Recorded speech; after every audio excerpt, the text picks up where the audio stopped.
말씀은 창세기 1장 1절에서 5절 말씀입니다. 창세기 1장 1절에서 5절 말씀.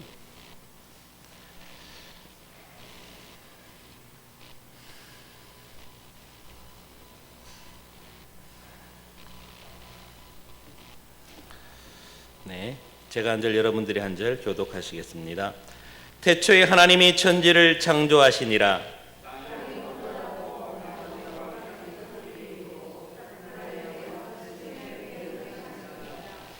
하나님이 이르시되 빛이 있으라 하시니 빛이 있었고,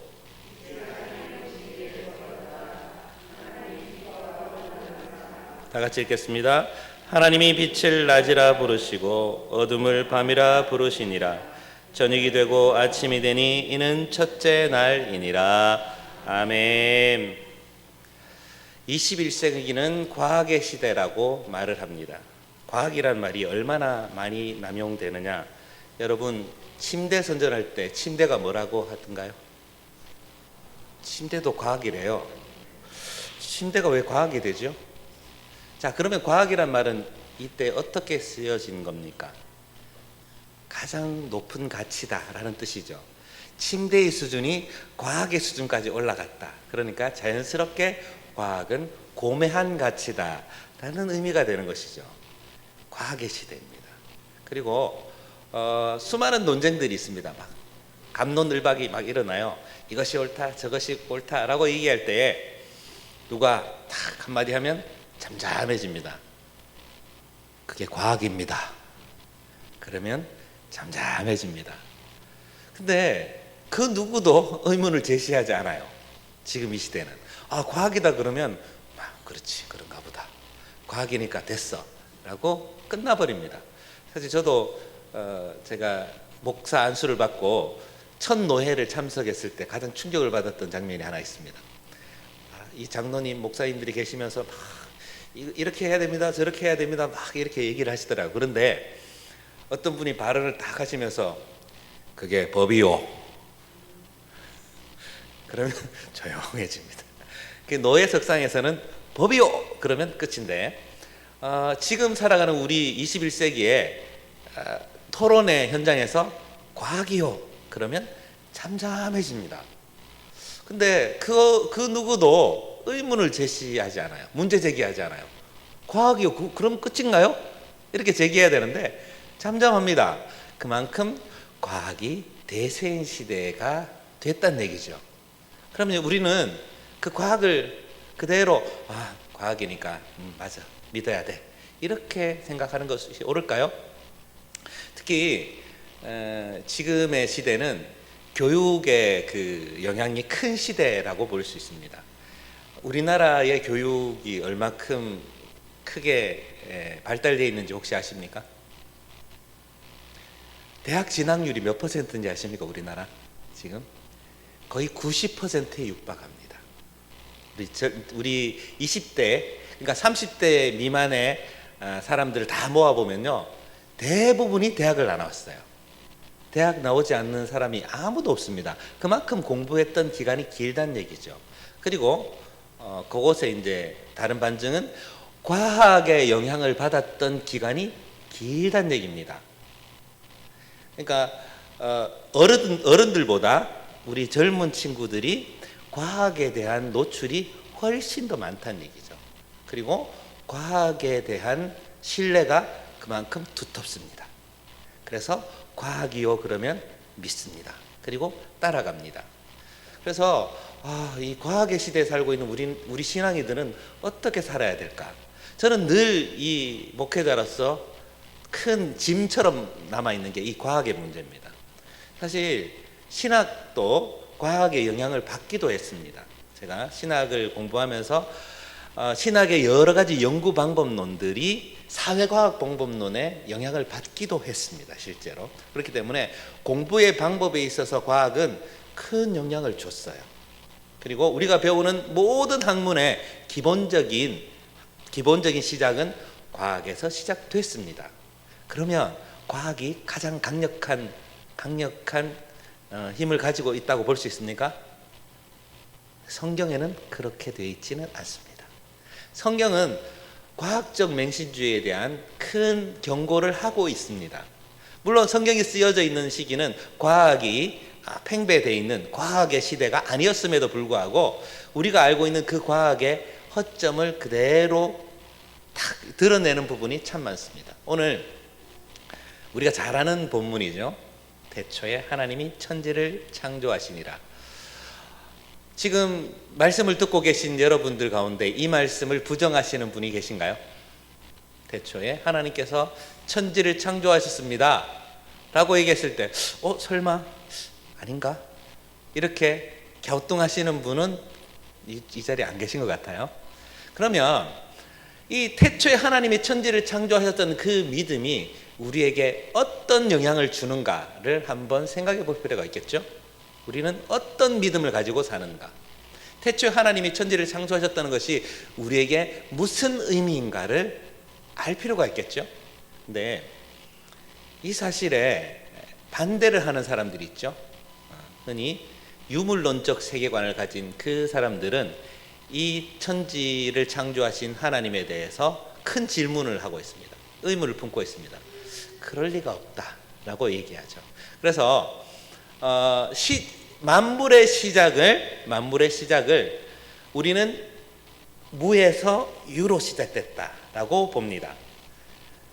히브리서 11장 13절에 보이는 것은 나타나는 것으로 말미암아 된 것이 아니니라라고 표현하고 있죠. 그러니까 아무것도 없는 것에서 새로운 것이 생겨났다는 것이죠. 근데 그 생겨난 힘이 뭐라고 우리는 표현하고 있죠? 하나님의 말씀입니다. 오늘 본문을 읽었는데 하나님께서 이르시되 말씀하시되 어떻게 됩니까? 빛이 있어졌죠. 빛이 있어졌습니다. Let there be light 한 거예요. 빛이 생겨라 라고 말씀하셨습니다. 그러니까 그 전과 그 이후 아무것도 없었던 그 전의 세계와 그 이후를 딱 가로지르는 그 한가운데 센터에 뭐가 있다는 얘기입니까? 하나님의 말씀이 있다는 얘기입니다. 우리는 그것을 믿지요. 말씀하시니 그대로 되니라. 이 말을 믿고 있습니다. 그런데 이 말을 인정하지 않는 사람들은 어떻게 볼까요? 천지를 창조한 것이 아니라 저절로 된 것이다 라고 봅니다. 오랜 기간 동안 아주 작은 그런 미생물처럼 작은 세포 하나가 점점 바뀌다 보니까 이렇게 바뀌었다 라고 주장하는 사람들이 등장했는데 그것이 바로 진화론, 유물론적 진화론을 가지고 있는 사람, 그 사람들이 그렇게 주장을 합니다. 그래서 종의 기원이라는 그 책을 기록한 찰스 다윈이 이 얘기를 딱 시작하게 됐죠. 그래서 그 이후에 수많은 생물학자들과 과학자들이 찰스 다윈의 이론을 그대로 받아들입니다. 그대로 받아들이고 그리고 그 받아들이는 것들이 어떻게 됩니까? 자기들의 신념이 돼버렸습니다. 저는 진화론을 공부를 좀 해봤어요. 그리고 우리 그 고등학교, 중고등학교 때 과학 시간에 좀 배우셨죠? 많이 배우셨을 겁니다. 자연선택설, 그리고 용불용설 배우셨죠? 그리고 뭐 돌연변이설 많이 배우셨죠? 자연선택설이 뭐였습니까? 자, 기린 얘기 들죠? 기린이 어떻게 됩니까? 자, 높은 곳에 있는 그 나뭇잎을 따먹으려면 어떻게 됩니까? 목이 긴 친구들만 살아남겠죠. 그러니까 목이 짧은 친구들은 다 죽어버렸고 목이 긴 친구들만 살아남았다라는 것이 자연선택설입니다. 그러니까 목이 긴 친구들이 그대로 살아남았기 때문에 긴 개체만 남았다. 이게 자연선택설. 그리고 레마르크가 주장한 용불용설이 있습니다. 이건 너무 참 지금 생각해도 갸우뚱한데 자꾸 고개를 이렇게 빼다 보니까 고개가 길어졌어요. 용불용설입니다. 쓰다 보니 길어졌더라. 이렇게 해서 길어진 것이고, 근데 갑자기 또 돌연변이설은 무엇이냐? 갑자기 어떤 돌연변이가 탁 튀어나왔는데 그 돌연변이가 계속 유전이 돼가지고 그것이 이제 그 개체가 됐다. 이런 주장을 하는 그게 돌연변이설이고요. 수많은 그런 진화론적인 설들이 있습니다. 그런데요, 여러분이 우리가 한 가지 알아야 되는 것은 진화라는 것이 진화론이라는 말을 쓰지 진화 법칙이라는 말을 쓰지 않고 있지요. 그 이유를 혹시 아십니까? 여러분 혹시 만유 인력에 뭐라고 딱 붙습니까? 그렇죠. 공부를 열심히 하셨군요. 그 만유 인력의 법칙입니다. 자, 법칙은 바뀔 수 있나요, 없나요? 질량 보존의 법칙은 바뀔까요? 질량 보존은 됐다가 안 됐다가 합니까? 법칙이기 때문에 계속 유지되죠. 여러분 법칙이라는 말을 딱 쓸 때에 어떨 때 법칙을 쓸까요? 예, 중학교 과학 시간으로 돌아갑시다. 자, 법칙이라는 말을 쓰기 위해서는 첫 번째 질문이 있어야 됩니다. 질문. 자, 그 만유인력의 법칙을 얘기할 때 뉴턴이 뭘 쳐다보고 있었죠? 사과를 쳐다봤잖아요. 사과가 뚝 떨어지잖아요. 뚝 떨어졌을 때 첫 번째 질문을 하죠. 우리는 질문 안 할 텐데 저는 떨어졌으니 먹어야지 이랬을 텐데 이 뉴턴은 질문을 해요. 왜 떨어질까? 아무도 질문하지 않는 질문을 뉴턴은 합니다. 왜 떨어질까? 질문했을 때 서로 당기나? 이런 질문을 한 거예요. 당길지도 몰라. 그렇게 해서 당기는 관련된 모든 물건들을 서로 당긴다는 그 가설을 세웁니다. 첫 번째 질문을 하고요. 두 번째 가설을 세웁니다. 가설을 세우고 그 다음 어떻게 합니까? 하나 빠졌네요. 자, 첫 번째 관찰이 첫 번째예요. 관찰하죠. 관찰하고 질문을 합니다. 관찰을 하게 되죠. 쳐다보고 관찰하고 질문하고 가설을 세웁니다. 그리고 가설을 세우고 난 다음에 뭘 하느냐? 실험이란 걸 합니다. 실험. 다른 것도 한번 떨어뜨려 보는 거예요. 떨어지네? 서로 붙여보는 거예요. 이렇게 붙네? 이런 실험이라는 것을 오랫동안 합니다. 그랬더니 가군, 나군, 다군 이렇게 실험을 했더니 똑같은 결과가 나와서 실험의 검증이 일어나는 겁니다. 검증이 일어나면 어떻게 됩니까?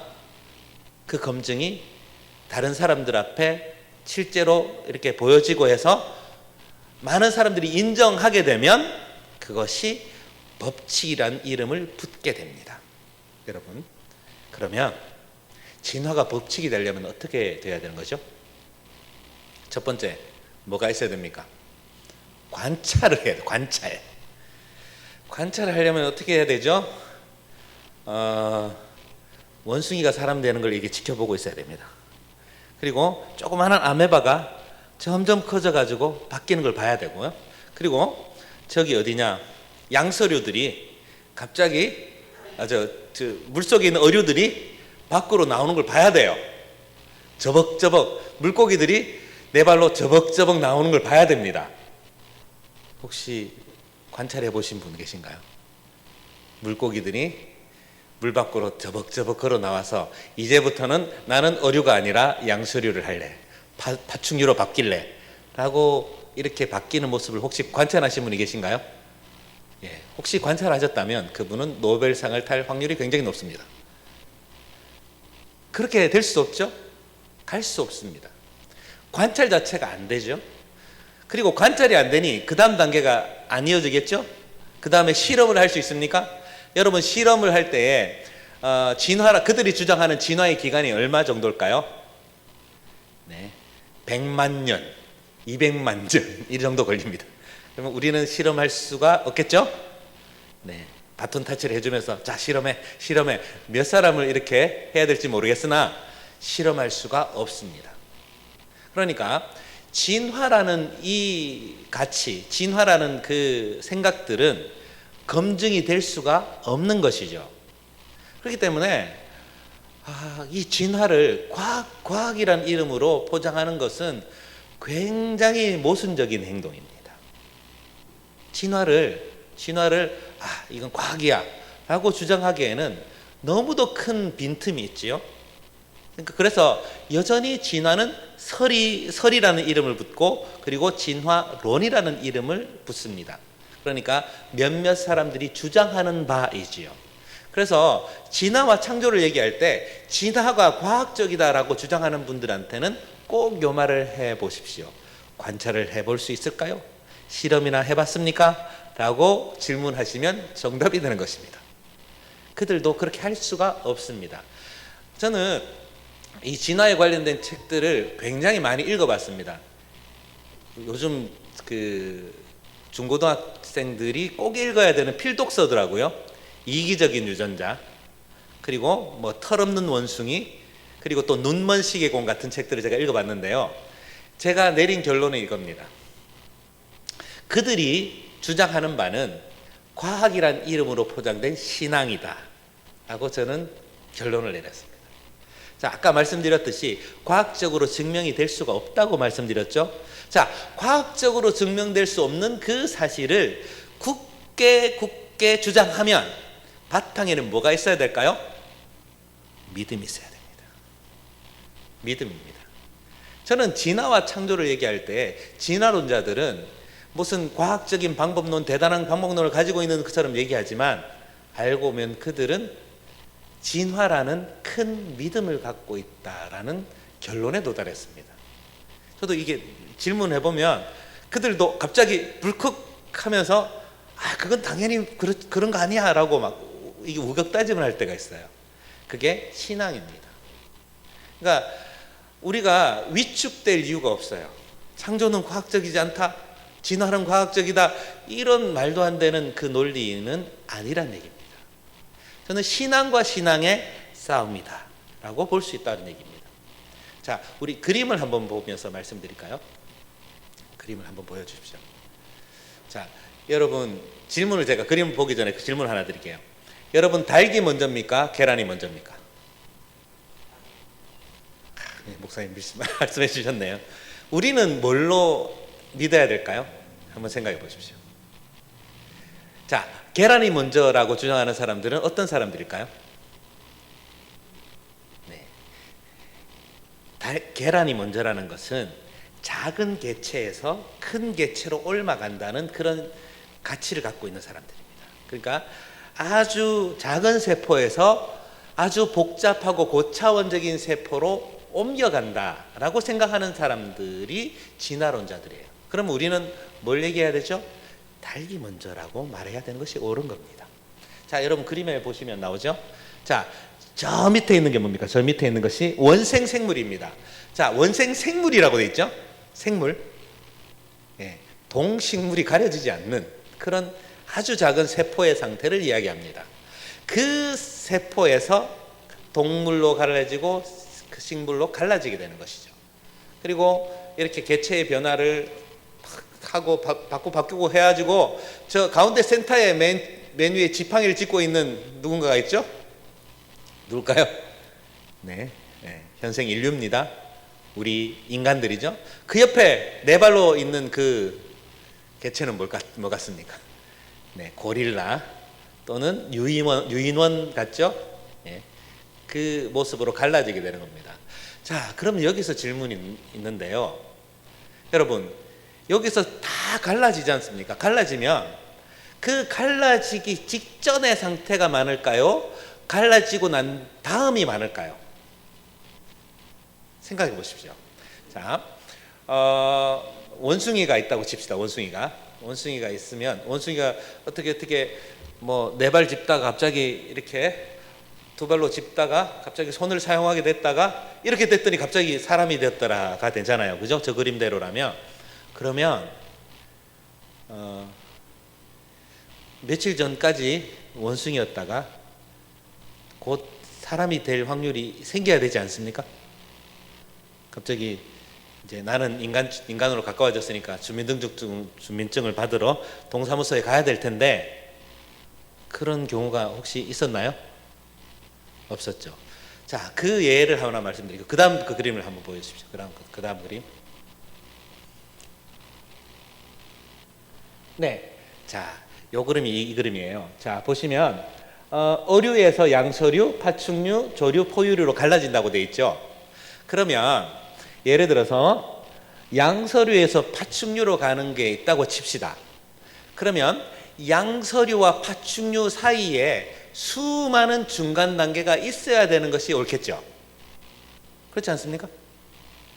그러니까 양서류도 아닌 것이 파충류도 아닌 것이 중간에 어정쩡한 상태에 있는 그 어떤 생물 개체가 있어야지 옳겠죠. 자, 아까도 말씀드렸지만 어떤 개체가 많을 거냐 이거예요. 완성된 개체가 많을까요? 변하고 있는 개체가 많을까요? 네.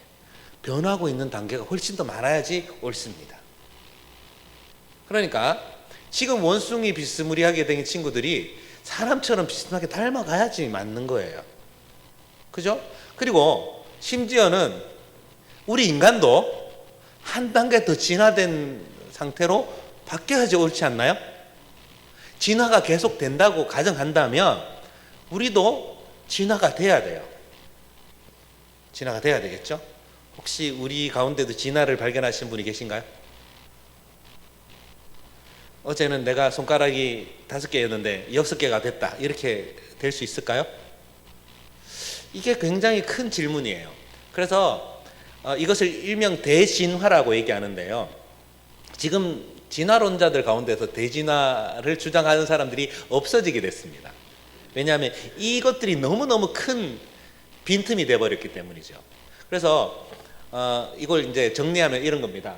이 단계에서 저 단계로 넘어갈 때에 연속적인 중간 단계가 생략됐어요. 그걸 어려운 말로 missing link란 말을 씁니다. 잃어버린 고리가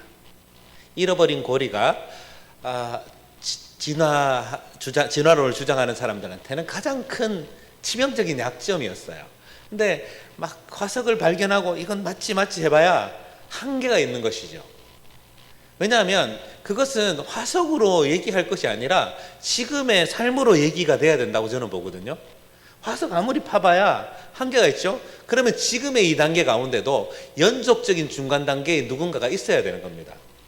그러면 이제 그들은 이렇게 주장하겠죠. 우리도 다 연속적인 중간 단계를 보고 있는 중이다 라고 얘기해요. 그러면 이 중간 단계가 조금씩 바뀌는 것이 인류 역사가 짧다 하더라도 발견돼야지 옳은 것이겠죠. 근데 발견된 적은 없습니다. 없기 때문에 그들이 무조건 과학이다라고 주장하는 것들의 함정은 분명히 있습니다. 하나님께서 천지를 창조하셨기 때문에 그 창조하셨던 그 고리가, 여러분 방금 전에 그림을 한번 보십시오. 아까 거 보여주시면 그 개체 갈라지는 걸 보여주시면 되겠습니다. 그전 거 맨 처음 거를 보여주십시오. 네, 우리는 요건 처음부터 이렇게 갔죠. 근데 하나님의 창조는 어떻게 바뀌어야 될까요? 이 그림이 어떻게 바뀌어야 될까요? 처음에 뿌리가 하나가 된 것이 아니라 각양으로 다 가지가 처음부터 다시 시작되는 겁니다. 창세기 1장에 보면 이 기록들이 어떻게 되어 있습니까? 각기 12절 말씀에 각기 종류대로 되어 있죠. 각기 종류대로 나갔기 때문에 이렇게 퍼지는 것이 아니라 아예 시작이 다 다르게 되어 있어요. 하나님께서 그 종류를 처음부터 창조하셨기 때문에, 닭을 창조하셨기 때문에 그 닭이 그대로 가는 것이고요, 소가 있으면 소가 그대로 창조되는 것이고, 원숭이는 원숭이대로 가는 거예요. 처음부터 만드셨기 때문에 처음 이 뿌리가 하나로 이렇게 가는 것이 아니라 각양 생물들이 쫙 올라오는 것이 성경적인 것입니다. 근데 진화론은 다르게 주장하죠. 하나에서 이렇게 뻗어갔다라고 얘기를 하는데, 이 뻗어가려면 이 뻗어가는 가지 가운데 누군가는 중간 단계가 있어야 되는데 있지 않다는 큰 단점을 가지고 있죠. 하나님은 우리 생물 그리고 그 인간을 만드시고 식물, 동물을 만드실 때에 그 특색에 맞게끔 창조하셨습니다. 그것을 우리가 믿는 것이죠. 여러분 다 믿으십니까? 네, 믿으시기 바랍니다. 자, 그리고 여러분 무에서 유가 창조됐다 그러는데요, 이 진화론자들의 가장 큰 단점 중에 하나가 뭐냐, 치명적인 약점이 하나가 저절로 무슨 것이 뭐든지 된다라고 생각을 합니다. 여러분 저절로 뭐든지 될까요? 저절로? 하나님의 개입 없이 저절로 됐다고 주장합니다. 그들이 주장하는 바는 시간의 엄청난 길이를 얘기합니다. 자, 1, 2년이 아니라 10,000년, 10만 년, 백만 년, 몇억 년 이렇게 얘기하면 사람들이 기가 죽어요. 저는 살아봐야 100년을 못 살는 인간이기 때문에 억년 그러면 그럴 수도 있겠다 라고 고개를 까딱까딱 그릴 수 있겠죠. 근데 그렇지 않습니다. 하나님의 능력, 하나님의 창조 섭리에 딱 들어가면 그 시간의 길이가 중요한 것이 아니라 하나님의 그 사역이 중요한 것인데, 우리는 너무 그것을 쉽게 믿어버린다는 얘기죠. 그래서 창조 사역을 얘기할 때 이렇게 생각하시면 됩니다. 진화론의 허점을 얘기할 때 우리가 요 그림을 한번 맨 마지막 그림을 한번 보여주십시오. 맨 마지막 그림. 자, 지금 화산이 폭발하고 있죠. 화산이 폭발하고 있는데요. 그 화산재나 화산 돌더미들이 확 날아와 가지고 뭘 하고 있죠? 집을 만들고 있어요. 지금 여러분, 화산이 팡 폭발해 가지고 탁 날아와 가지고 집이 척척척척 남대문이 만들어지고 경복궁이 만들어지고 63빌딩이 만들어지고 롯데타워가 만들어집니까? 혹시 그게 가능하다고 믿으시는 분? 자, 그것이 시간의 오램에 따라서 저절로 이렇게 된다라고 볼 수 있을까요? 여러분, 그 생물이 지니고 있는 그 개체가 지니고 있는 수많은 복잡성을 진화의 그 세월이 표현해낼 수 있을까요? 저는 큰 질문을 던지고 싶어요. 여러분, 이게 하나님께서 만드시는 수많은 조정이라든지 미세한 그런 만지심이 없이 인간이 만들어지고 동물이 만들어지고 이 우주 만물의 운행이 진행된다고 보십니까? 여러분, 제가 봤던 다큐멘터리 중에 아주 재밌는 그 표현이 있는데요. 제가 예전에 코스모스라는 다큐멘터리, 아주 유명한 다큐멘터리가 있습니다. 여러분들도 한번 보시면 좋겠습니다. 거기에 보면 칼 세이건이라는 아주 유명한 과학자가 등장하는데요. 그분도 신실한 분이에요. 신앙이 있는 분 같더라고요. 하나님의 존재를 이해하는 그런 과학자 중에 한 사람입니다. 근데 그 미세 조정이라는 말을 하고 있습니다. Fine adjustment 이런 말을 쓰는데요. 태양하고 지구의 거리 그리고 그 움직이는 각도가 0.001% 딱 오차가 생긴다. 그러면 어떤 일이 벌어질까요? 우리는 큰일 납니다. 이제 아주 섬세하게 조정하지 않으면 우리와 그 태양과 지구가 붙어 있을 수가 없대요.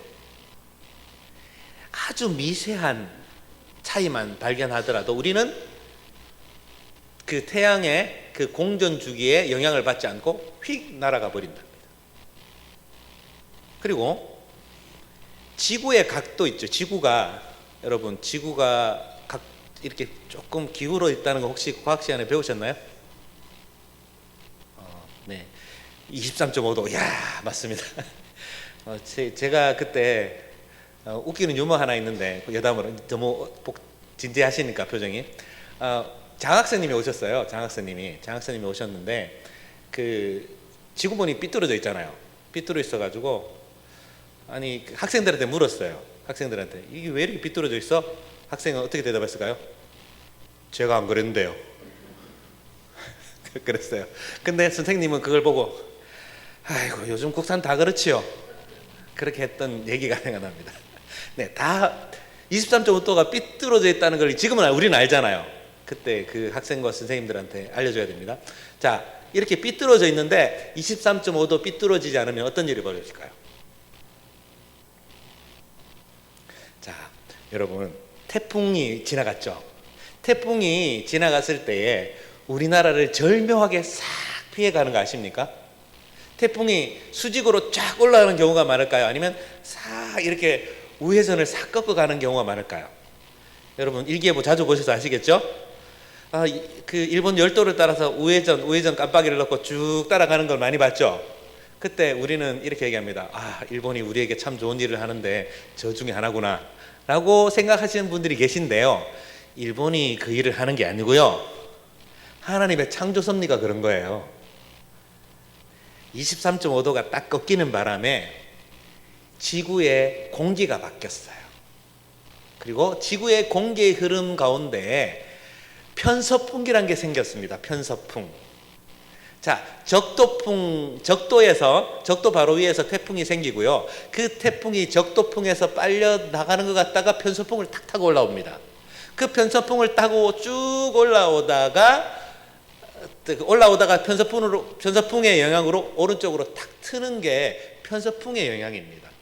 그러니까 지구에 기울어진 23.5도 그것 때문에 우리는 태풍의 영향을 조금 덜 받게 된 거예요.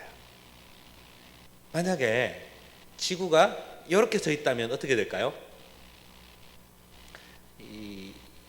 똑바로 고쳐 서 있다라고 하면 공기의 흐름이 지금과는 전혀 달라집니다. 공기가 좌우로 흐르는 그런 것들, 그리고 또 적도에 있는 그 뜨거운 열기가 위쪽으로 올라가지 않는데요. 올라가지 않고 그대로 머물러 있으면 적도는 뜨거워서 살기 힘든 데가 되고, 그 가운데 주기도 지방도, 저 북극도 너무 추운 가운데 놓이게 되는 겁니다. 적당히 기울어져 있기 때문에 이것이 이렇게 올라가게 되는 것이고요. 그리고 태풍 연구가들한테 들었는데요, 태풍이 이 23.5도 기울어지는 바람에 생긴 거래요.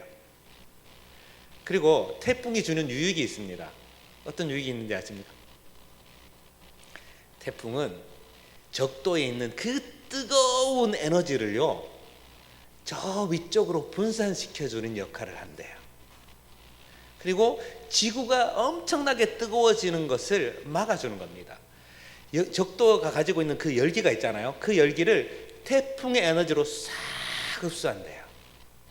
흡수해서 그 태풍의 에너지를 비와 바람의 모습으로 확 분산시켜주는 역할을 한대요.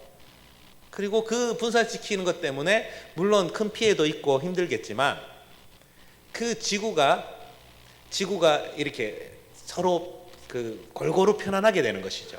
지구의 에너지가 수평 상태로 만들어주는 큰 역할을 하는 것이 바로 태풍의 그 효능이라 그래야 될까요? 태풍에 주는 이점이라고 얘기를 합니다.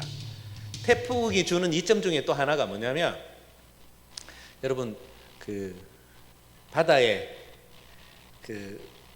어업하시는 분들 혹시 알고 계신 분 계신가요? 저희 친정에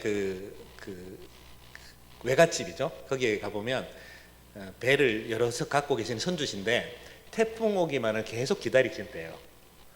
왜인지 여쭤봤죠. 태풍이 왜 와야 됩니까? 라고 여쭤보니까, 태풍이 올 때는 무섭지만 태풍이 지나가면 엄청나게 많은 어류들이 새로 이렇게 살아난대요.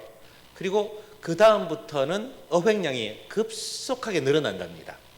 그러니까 우리로 치면 밭 가는 거랑 똑같대요. 밭 가는 거. 여러분 농사 짓기 시작할 때 봄에 밭을 갈죠? 밭 가는 효과가 있답니다. 그래서 밭을 갈면은 그 땅 심이 좋아지죠. 그러니까 태풍도 불어서 물기를 확 뒤집어주면 바다에 그 수분이나 양분들이 새롭게 살아난대요. 살아나기 때문에 어획량이 좋아진다는 것이죠.